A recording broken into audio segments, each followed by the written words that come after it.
اللہ کے نام سے شروع جو نہایت مہربان رحمت والا ہے۔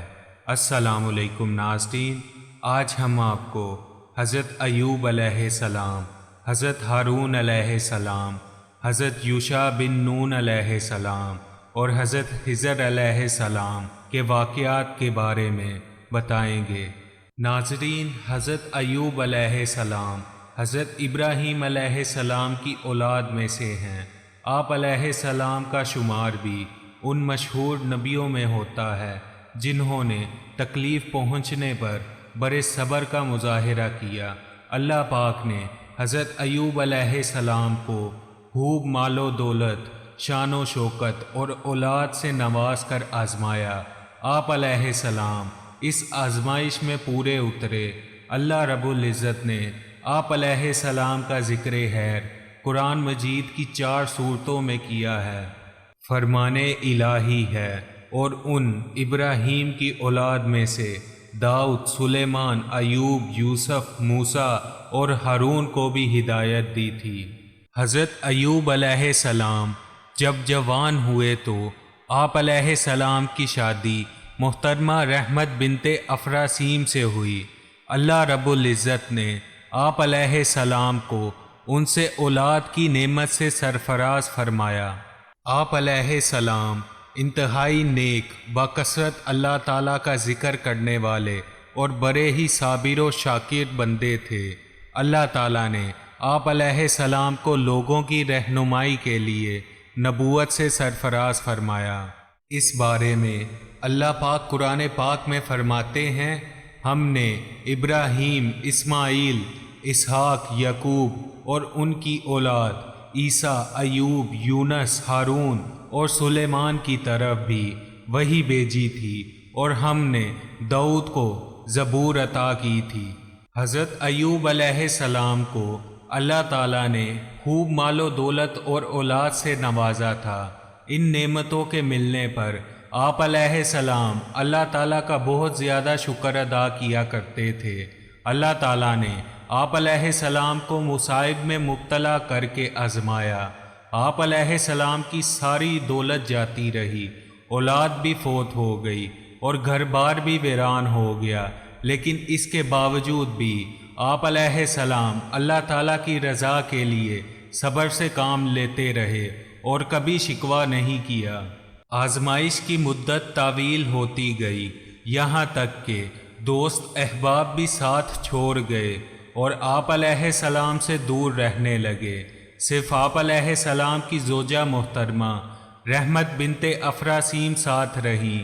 وہ آپ علیہ السلام کی ضروریات پوری فرماتی۔ آپ علیہ السلام کی وفادار بیوی اجرت پر دوسروں کے کام کر کے آپ علیہ السلام کے لیے کھانے پینے کا بندوبست کیا کرتی تھی۔ اسی آزمائش میں 18 سال گزر گئے۔ حضور صلی اللہ علیہ وآلہ وسلم فرماتے ہیں، سب سے سخت آزمائش انبیاء کرام، پھر لوگوں میں سے سب سے زیادہ نیک لوگوں پر، اس کے بعد جو ان سے کم درجہ کے ہوں ان پر آتی ہے۔ انسان پر اس کے دین یعنی ایمان کے مطابق آزمائش آتی ہے۔ اگر وہ دین میں مضبوط ہو تو اس پر آزمائش بھی سخت آتی ہے۔ حضرت ایوب علیہ السلام اللہ تعالیٰ کی طرف سے آزمائش پر صبر و استقامت کا مظاہرہ کرتے رہے، یہاں تک کہ آپ علیہ السلام پر آنے والے مصائب اور ان پر صبر ضرب المثل بن گئے۔ آخر کار جب بیماری بہت زیادہ بڑھ گئی تو آپ علیہ السلام نے اللہ پاک کے حضور صحت کے لیے دعا مانگی۔ یا اللہ، مجھے تکلیف دہ بیماری لگ گئی ہے اور آپ سب سے زیادہ رحم کرنے والے ہیں۔ نمبر 2، اے میرے رب، بے شک شیطان نے مجھے سخت تکلیف اور پریشانی میں مبتلا کر دیا ہے۔ جب حضرت ایوب علیہ السلام نے بارگاہ الہی میں گر گرا کر اپنی صحت اور مصائب دور ہونے کے لیے دعا مانگی تو اللہ پاک نے آپ علیہ السلام کی دعا قبول فرماتے ہوئے فرمایا کہ جہاں آپ تشریف فرما ہیں وہیں اپنے پاؤں کو زمین پر ماریں، اس سے ایک چشمہ جاری ہو جائے گا جس سے آپ غسل کریں، بیرونی سب بیماریاں دور ہو جائیں گی اور اسی چشمے کے پانی کو پئیں، اندرونی بیماریوں سے شفا مل جائے گی۔ چنانچہ حضرت ایوب علیہ السلام نے ایسا ہی کیا۔ اللہ تعالیٰ نے آپ علیہ السلام کو صحت کاملہ عطا فرمائی۔ ناظرین، اس بارے میں اللہ پاک قرآن پاک میں فرماتے ہیں، نمبر 1، چنانچہ ہم نے ان کی دعا سن لی اور ان کی بیماری دور کر دی۔ نمبر 2، ہم نے انہیں کہا اپنا پاؤں زمین پر مارو، یہ ٹھنڈا پانی نہانے اور پینے کے لیے ہے۔ ناظرین، حضور صلی اللہ علیہ وآلہ وسلم نے فرمایا، حضرت ایوب علیہ السلام صحت ملنے کے بعد ایک مرتبہ غسل فرما رہے تھے، اتنے میں سونے کی ٹڈیوں کا ایک جھنڈ آپ علیہ السلام پر آ گرا۔ آپ علیہ السلام ان سونے کی ٹڈیوں کو مٹھیاں بھر بھر کر کپڑے میں ڈالنے لگے۔ اللہ پاک نے آواز دی، اے ایوب، کیا میں نے تمہیں اس دولت سے مستغنی یعنی بے نیاز نہیں کر دیا تھا جو تم دیکھ رہے ہو؟ حضرت ایوب علیہ السلام نے عرض کیا، جی ہاں اے میرے رب، لیکن میں آپ کی رحمت اور برکت سے مستغنی نہیں ہو سکتا۔ حضرت ایوب علیہ السلام نے سخت بیماری کی حالت میں بھی اللہ رب العزت کی عبادت میں کمی نہیں کی اور مصائب اور بیماری پر بڑے صبر و تحمل کے ساتھ مظاہرہ کیا۔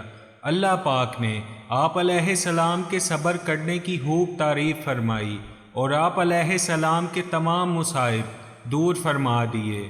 اس کے ساتھ ساتھ آپ علیہ السلام کو خاندان اور مال و دولت سے بھی نوازا اور حضرت ایوب علیہ السلام کے واقعے کو بعد میں آنے والوں کے لیے نصیحت بنا دیا۔ اس بارے میں اللہ پاک قرآن پاک میں فرماتے ہیں، بے شک ہم نے انہیں ایوب کو صبر کرنے والا پایا، وہ بہت ہی نیک بندے اور اپنے رب کی طرف خوب رجوع کرنے والے تھے۔ نمبر 2، اور انہیں نہ صرف ان کے اہل و عیال دیے بلکہ ان کے ساتھ اپنی خاص مہربانی سے ایسے ہی اور بھی عطا فرمائے تاکہ یہ واقعہ ہماری عبادت کرنے والوں کے لیے ایک نصیحت بن جائے۔ نمبر 3، اور ہم نے اپنی خاص رحمت سے انہیں ان کے اہل و عیال عطا فرمائے اور ان کی مانند اور بھی عطا فرمائے۔ عقل مندوں کے لیے اس میں بڑی نصیحت ہے۔ حضرت ایوب علیہ السلام کی بیوی آپ کی بیماری کی حالت میں بھی آپ کے ساتھ رہیں اور آپ کی خدمت کرتی رہیں۔ آپ کی وہ بیوی آپ کی صحت کی شدید خواہش مند تھی اور ہر وقت بیماری سے شفا کی تلاش میں رہتی تھی۔ شیطان نے ان کی کمزوری سے فائدہ اٹھا کر انہیں شفا کا ایک شرکیہ عمل بتایا۔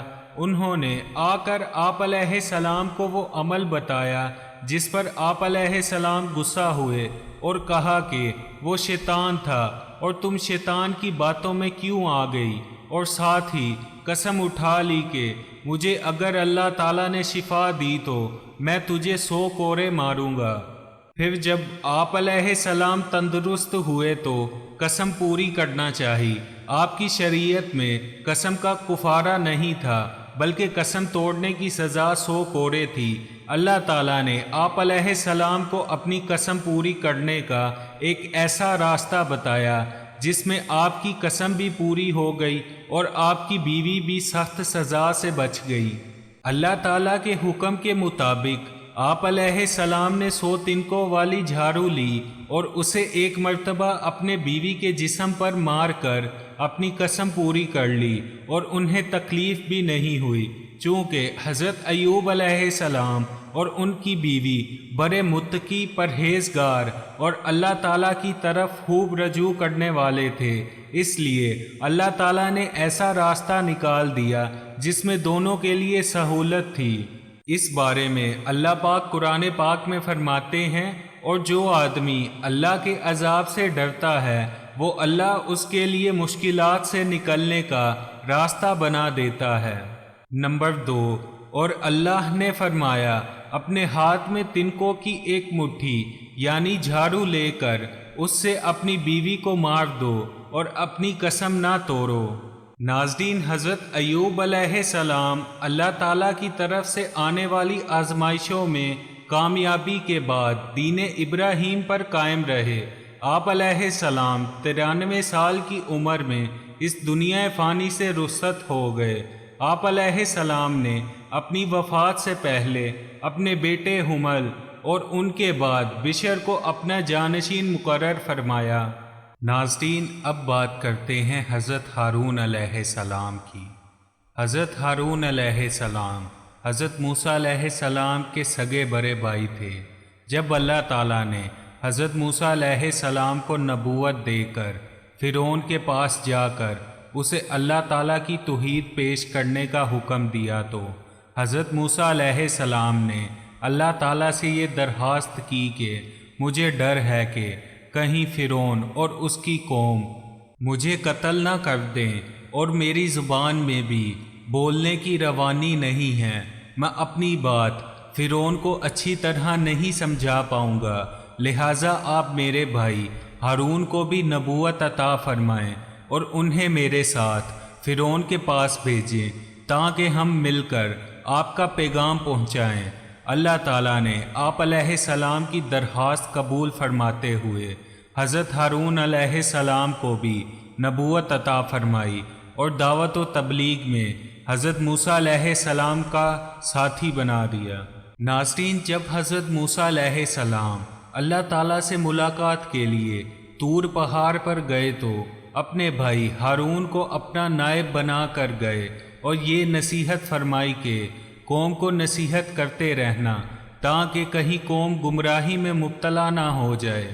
حضرت موسیٰ علیہ السلام کے طور پر جانے کے بعد قوم نے ایک بچھڑا بنا کر اس کی پوجا شروع کر دی۔